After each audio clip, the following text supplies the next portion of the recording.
Please listen to me, okay? গ্রামে load shedding নাই। যেটা হয়, আমাদের পল্লী বিদ্যুতের লাইনগুলো অনেক লম্বা লম্বা। কোথাও যদি ফল্ট হয়ে যায়, বিদ্যুৎ স্লিপ করলে ওই ফল্ট লোকেট করতে তার টাইম লাগে, সেই জন্য বিদ্যুৎটা আসে না। আবার লাইন ঠিক হয়ে গেলে বিদ্যুৎ চলে আসে। কিন্তু সামনে গরম পড়লে লোডশেডিং হবে কি হবে না? তুমি এখান থেকে বেরিয়ে গেলে তুমি বাঁচবে না মরে বলতে পারবা না, আপনাদের কি বলতে পারবে কিনা? সেটা তো আলাদা বিষয়। না, এটাও আলাদা বিষয় না। এটা তো মিলে না। Please please listen to me.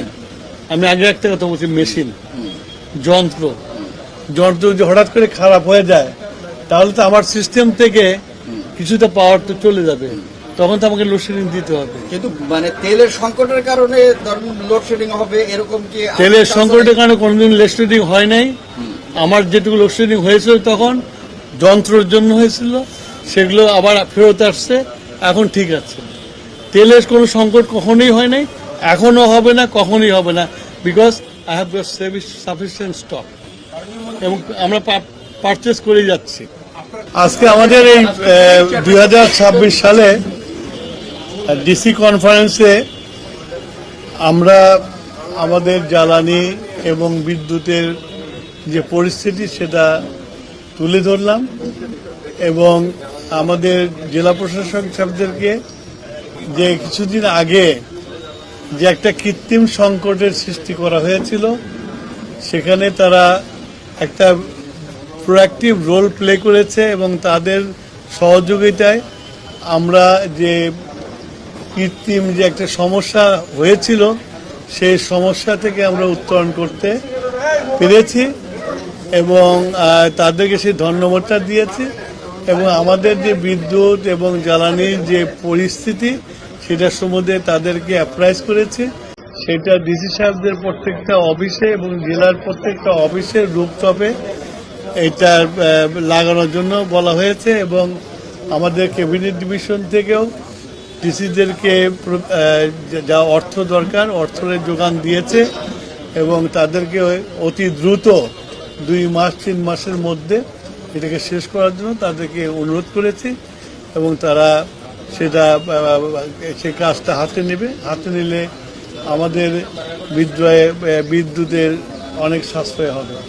এখন লোডশেডিং একটা সাময়িক ব্যাপার ছিল, যেহেতু এটা মেশিন, সেই সময়টাতে 2টো মেশিন নষ্ট হয়ে গিয়েছিল। সেগুলো আমার মনে হয় কয়েকদিন আগে আমি একটা সেমিনারে বলেছিলাম 7 দিনের মধ্যে আবার লোডশেডিং শেষ হয়ে যাবে। এখন কোনো লোডশেডিং কোথাও নাই। যদি কোথাও বিদ্যুৎ না থাকে তাহলে লাইনের ফল্টের জন্য বিদ্যুৎ থাকে না, কিন্তু আমাদের যে জেনারেশন আছে সেই জেনারেশন দিয়ে আমরা লোডশেডিং মুক্ত রাখতে পারছি। মানে আমি একটা কথা বললাম এখান থেকে, তো load shedding, please listen to me, okay? গ্রামে লোডশেডিং নাই। যেটা হয়, আমাদের পল্লী বিদ্যুতের লাইনগুলো অনেক লম্বা লম্বা। কোথাও যদি ফল্ট হয়ে যায়, বিদ্যুৎ স্লিপ করলে ওই ফল্ট লোকেট করতে তার টাইম লাগে, সেই জন্য বিদ্যুৎটা আসে না। আবার লাইন ঠিক হয়ে গেলে বিদ্যুৎ চলে আসে। কিন্তু সামনে গরম পড়লে লোডশেডিং হবে কি হবে না? তুমি এখান থেকে বেরিয়ে গেলে তুমি বাঁচবে না মরে বলতে পারবা না, আপনাদের কি বলতে পারবে কিনা? সেটা তো আলাদা বিষয়। না, এটাও আলাদা বিষয় না। এটা তো মিলে না। Please please listen to me. আমি আগে একটা কথা বলছি, মেশিন, যন্ত্র যদি হঠাৎ করে খারাপ হয়ে যায়, তাহলে তো আমার সিস্টেম থেকে কিছুটা পাওয়ার তো চলে যাবে, তখন তো আমাকে লোডশেডিং দিতে হবে। কিন্তু মানে তেলের সংকটের কারণে লোডশেডিং হবে এরকম কি? তেলের সংকটের কারণে কোনোদিন লোডশেডিং হয় নাই। আমার যেটুকু লোডশেডিং হয়েছিল তখন যন্ত্রের জন্য হয়েছিল, সেগুলো আবার ফেরত আসছে, এখন ঠিক আছে।